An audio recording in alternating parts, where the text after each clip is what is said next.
कहते हैं ना, हाथी के दांत खाने के अलग और दिखाने के अलग। आखिरकार अब इजराइल को अमेरिका ने चेतावनी दे दी है, ऐसा न करना नहीं तो हमसे बुरा कोई न होगा। आखिर इजराइल ऐसा क्या करने जा रहा है जिसका अमेरिका ने कह दिया है कि वो साथ नहीं देने वाला है। जानेंगे क्या है मामला। जहां एक तरफ ये सब कुछ हो रहा है तो वहीं दूसरी तरफ कश्मीर पर विवादित बयान देने वाली जर्मनी की मंत्री जब भारत पहुंची तो क्या हुआ। जियोपॉलिटिक्स में बहुत कुछ चल रहा है, आइए जानते हैं इन खबरों को विस्तार से। दुनिया को ये बहुत अच्छे से पता है कि अमेरिका और इजराइल के बीच की दोस्ती बहुत तगड़ी वाली है और इस वक्त तो वापस से आ गए हैं पीएम नेतन्याहू। नेतन्याहू के आते ही जितना खुश भारत है उतना ही खुश अमेरिका भी है। हालांकि भारत इजराइल की दोस्ती हमेशा से एक जैसी रही है, चाहे गद्दी पर कोई भी बैठे। पर नेतन्याहू के साथ पीएम मोदी की केमिस्ट्री एक अलग ही लेवल की केमिस्ट्री है। पर इजराइल के साथ अमेरिका ने अब एक ऐसी चेतावनी जारी कर दी है जिसे सुनने से थोड़ी सी हैरानी हो रही है। इजराइल और फलस्तीन दोनों के नजर में ना एक चीज सेंटर में है और वो सेंटर में क्या है? यरूशलेम। कथित तौर पर इजराइल चाहता है विस्तार और फिलिस्तीन भी चाहता है विस्तार। वर्षों पहले जिस मामले को सलटाया गया था और दो देश के रूप में बना दिया गया था कि आप फिलिस्तीन वाले इधर रहो और आप इजराइल वाले इधर रहो, वो दो देश वाला सिद्धांत अब धीरे धीरे खत्म होने लग रहा है। ऐसा लग रहा है जैसे कि इजराइल अपनी बस्तियों को बढ़ाना चाह रहा है और बस्तियों को बढ़ाकर ये जो वेस्ट बैंक का इलाका है इसमें मिलाने की कोशिश कर रहा है। और ऐसा खुद अमेरिका कह रहा है जो उसका मित्र देश है। अमेरिका का विदेश मंत्री इस बात को कह रहा है कि इजराइल अपनी नीतियों को बदल रहा है। अमेरिका किसी भी ऐसे काम का विरोध करेगा जो दो देश वाली जो समाधान थी उसको कमजोर करे। मतलब दो देश के तहत जो बांटा गया है उसको किसी भी तरीके से समस्या में नहीं डालना चाहिए। इजराइल अगर विस्तार करता है और वेस्ट बैंक को मिला लेता है,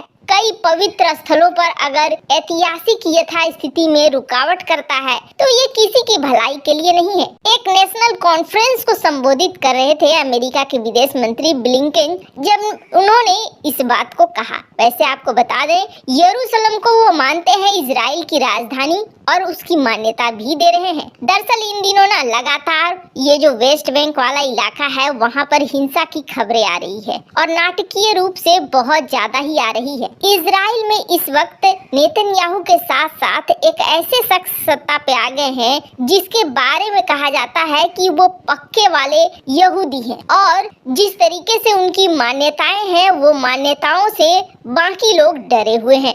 स्क्रीन पर आप देख सकते हैं आर्टिकल कि अमेरिका नेतन्याहू को इस बात को समझा रहा है कि आप वेस्ट बैंक में आगे कुछ भी करने की मत सोचना। स्क्रीन पर आप देख सकते हैं आर्टिकल, अमेरिका ने इस बात को भी साफ कर दिया है कि हम इजराइल को सपोर्ट करेंगे अगर ईरान के साथ युद्ध होता है तो। मतलब कि दोनों की दोस्ती सही सलामत है। खैर, जहां एक तरफ ये सब कुछ हो रहा है वहीं दूसरी तरफ जर्मनी की मंत्री आई हुई है भारत। पहले तो ये जान लें आप, ये जो जर्मनी की विदेश मंत्री हैं एलेना बेयरबॉक, ये पिछले दिनों बहुत ज्यादा प्रसिद्ध हुई थी। क्यों प्रसिद्ध हुई थी? क्योंकि ये मिली थी पाकिस्तान के विदेश मंत्री बिलावल से और बिलावल से मिलने के बाद एक साझा बयान में इसने एक बयान दे दिया था जिस बयान ने बड़ा ही हड़कंप मचाया था। इसने बयान दे दिया था कि कश्मीर मामले का सॉल्यूशन होना चाहिए यूएन के जरिए। बिलावल भुट्टो के बगल में खड़ा होकर जब इसने ये बयान दिया तो अंतर्राष्ट्रीय स्तर पर बवाल तो मचना ही था और वही चीज हुआ।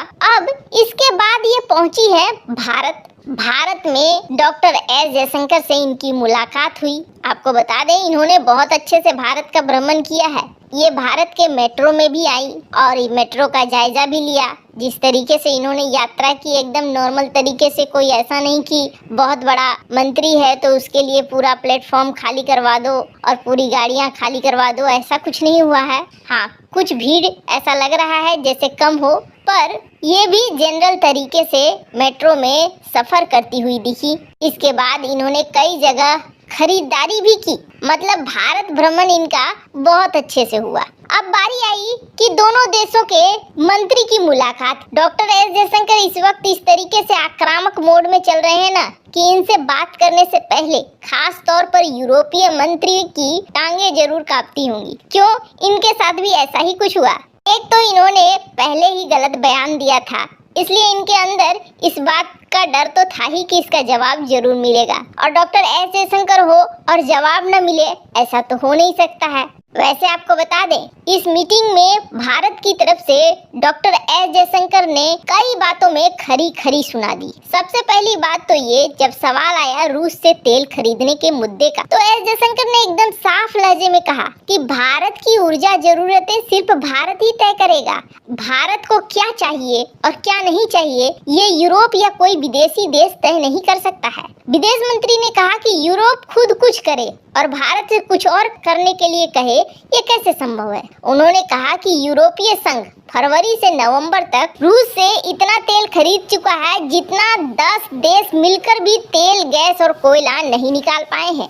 वैसे डॉक्टर एस जयशंकर इससे पहले भी कई बार यूरोप को आईना दिखा चुके हैं कि वो दूसरों को सिखाने से पहले अपने गिरेबान पर नजर डाले। भारत और यूरोप के खरीद की तुलना करते हुए डॉक्टर जयशंकर ने कहा कि यूरोपीय देशों ने तेल खरीदा भारत की तुलना में 5 से 6 गुना ज्यादा। ये तो हुई तेल की बात। अगर मैं गैस की बात करूंगा ना, तो ये अनगिनत गुना ज्यादा है, क्योंकि भारत इसका आयात नहीं करता है। वहीं रूस से पश्चिमी देशों ने कोयला खरीदा भारत की तुलना में 50% ज्यादा। ये तो रही बात की रूस से गैस और तेल की खरीद पर अब बारी थी पाकिस्तान वाली।